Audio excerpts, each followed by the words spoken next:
راز پنهان خواهد شد آشکارا.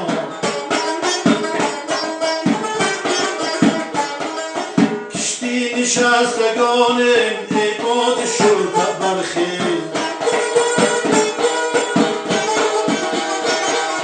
کشتی نشستگان عباد شد برخیز، باشد که باز بینیم دیدار آشنا را.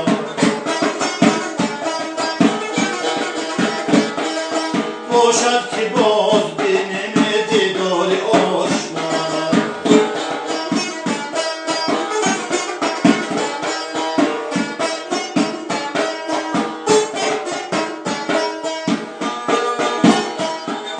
ده روز مهری گردون افسانه است افسون،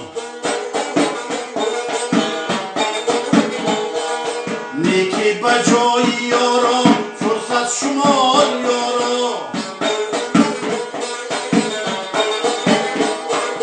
در حلقه گلومون خوشخوان دوش بلبل، هاتی صبوح و هبو یا ایوها سکارا. در حلقه گلومون خوشخوان دوش بلبل، هاتی صبوح و هبو یا ایوها سکارا.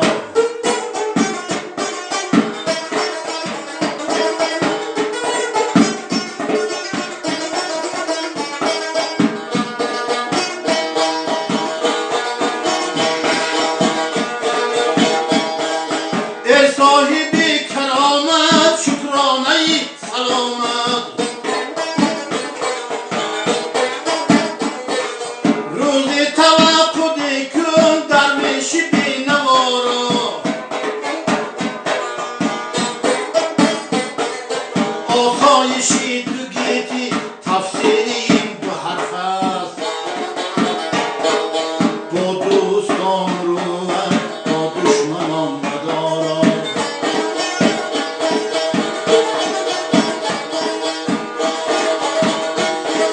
آسایشی دو گیتی تفسیری این دو حرف است، با دوستان روان با دشمنان مدارا.